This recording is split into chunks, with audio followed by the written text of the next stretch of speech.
नमः शिवाय। आज सोमवार के दिन आइए सुनते हैं पशुपति व्रत की महिमा। सनातन धर्म में ज्ञान और धर्म का समन्वय है। हिंदू धर्म में व्रत एवं कथा का खूब महत्व है। इसमें भी भगवान भोलेनाथ का पशुपतिनाथ व्रत अद्भुत है।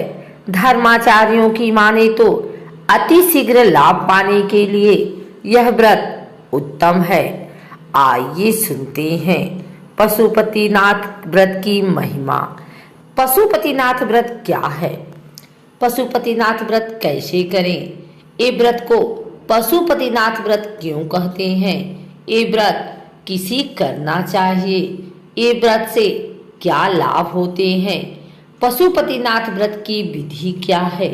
यह सारे सवालों के जवाब आपको हमारे चैनल पर मिलेंगे। भगवान भोलेनाथ का स्मरण करके आइए सुनते हैं पशुपतिनाथ व्रत कथा। पशुपतिनाथ व्रत का उल्लेख शिव महापुराण में है। सृष्टि के सर्जनहार, देवों के देव महादेव संसार की मोह माया से परिचित हैं। संसार के सभी पशुओं के मालिक हैं, नाथ हैं। इसीलिए इन्हें पशुपति नाथ कहते हैं। एक कहावत है, मानव मात्र भूलने पात्र, यानी हर एक मनुष्य से जीवन में कहीं न कहीं गलती हो जाती है और कर्म के विधान के अनुसार अपने कर्म फल भुगतने पड़ते हैं। अच्छे कर्म करने वाले को अच्छा फल मिलता है, बुरा कर्म करने वाले को अपने कर्म के हिसाब से उन्हें फल मिलता है। हम मनुष्य हैं, पर कई बार हम मानवता छोड़ पशु जैसा वर्ताव करते हैं। पशु जैसा वर्णन का अर्थ है हम मानव हैं। ये भूलकर हम गलत काम करते हैं जो एक मनुष्य को शोभा नहीं देता। कर्म के सिद्धांत के अनुसार हमें हर एक कर्म की सजा भुगतनी पड़ती है। कई बार हमारे पापों का पटरा इतना बड़ा होता है कि उससे मिलने वाले दुख सहन करने की शक्ति नहीं होती। जीवन में अचानक आने वाली आफतें हमें विचलित कर देती हैं। आगे का रास्ता नहीं दिखा रहा होता, यहाँ तक कि हम मृत्यु के लिए सोचने लगते हैं। हमें दुख की इस घड़ी से बाहर निकलना है तो हमें भगवान पशुपतिनाथ का व्रत करना चाहिए। हमारे कर्म हमें पता है और भगवान को पता है। कोई भी मनुष्य का अच्छा या बुरा होता है तो उसे उसका कारण भी उसे पता होता है। हम हमारे कर्म का पश्चाताप करना चाहते हैं। प्रायश्चित, हम जिस मुसीबत से गुजर रहे हैं उसे छुटकारा पाना चाहते हैं। हम आगे का जीवन परिवार के साथ सच्चे मनुष्य की तरह बिताना चाहते हैं तो हमें यह व्रत अवश्य करना चाहिए। पर व्रत करने से पहले हमें निष्पाप होना है। मन, वचन, कर्म से किसी का गलत नहीं करना है और ना ही गलत सोचना है। हमें शुद्ध होके भगवान भोलेनाथ के शरण में जाना है। उनसे प्रार्थना करना है कि हे प्रभु, जाने अनजाने में हमसे कोई गलती हुई हो तो हमें क्षमा करें। हमारी गलती हम दोबारा नहीं दोहराएंगे। हम पे कृपा करो और जीवन की इस मुश्किल घड़ी से हमें बाहर निकालो। पशुपतिनाथ का व्रत दो तरह से प्रचलित है।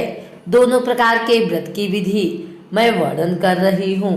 शिव पुराण के हिसाब से जो व्रत की विधि है उसे भी यहाँ वर्णन कर रही हूँ।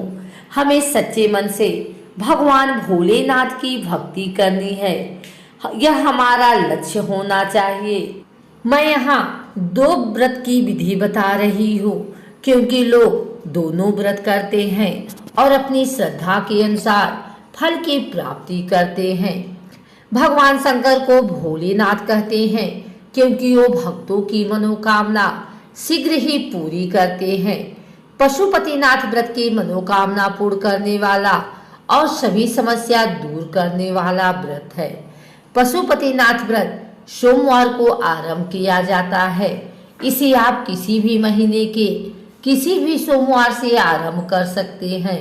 ये व्रत 5 सोमवार का होता है। सोमवार के दिन व्रत रखना होता है। आखिर यानी 5वें सोमवार को उद्यापन करना होता है। जिस सोमवार को व्रत शुरुआत करते हैं उसी सोमवार को सुबह स्नान करके शिवालय जाना है। हमारे घर के नजदीक का मंदिर जहाँ शिव जी का सारा परिवार हो, वहाँ जाके पूजा अर्चना करना है। पूजा की थाली में शिव जी को जो पसंद है वह सारी पूजा सामग्री लें, जिसमें बेलपत्र, धतूरा का पान, गंगा जल या स्वच्छ पानी, दूध, पंचामृत, पुष्प, धूप, सली और दीपक लेके आए। पूर्ण भक्ति भाव से पूजन अर्चन करें। अपनी समस्या दूर करने हेतु आप यह व्रत कर रहे हैं। ये मैंने ही मन भगवान को कहा है और भगवान पशुपतिनाथ का स्मरण करते समय हो तो ओम नमः शिवाय का जाप करें, ध्यान करें। शाम को फिर एक बार स्नान करके शिव जी के मंदिर जाना है।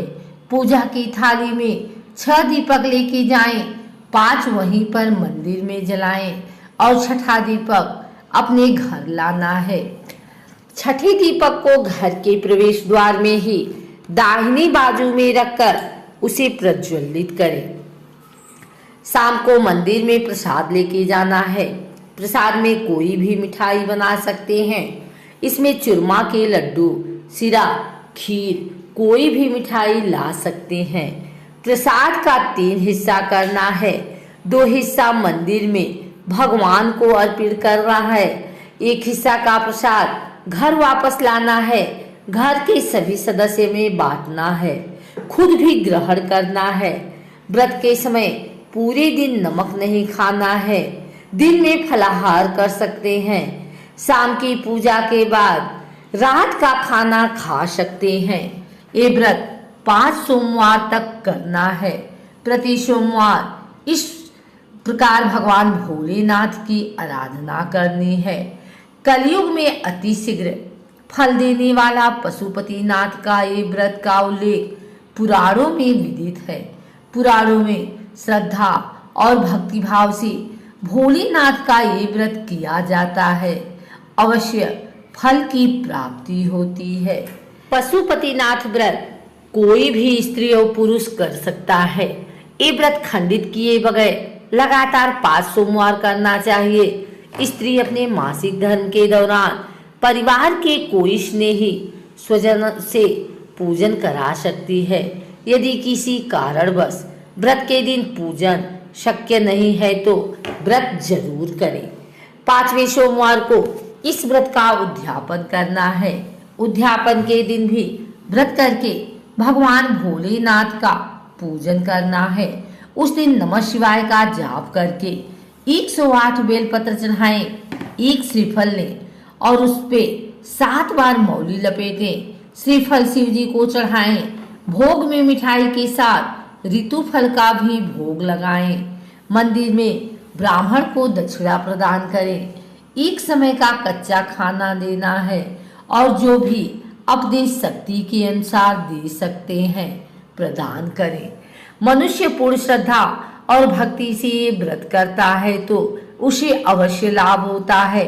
दाम्पत्य जीवन में कोई मुसीबत है, दाम्पत्य जीवन ठीक नहीं चल रहा है, नौकरी की समस्या है, अपने काम से परेशान है, पढ़ाई ठीक नहीं हो रही है, मुश्किलों का सामना करना पड़ता है, जीवन में अचानक कोई बड़ी समस्या आ गई है, उसे दूर करना है, विवाह का योग नहीं बनता है तो यह व्रत जरूर करना चाहिए।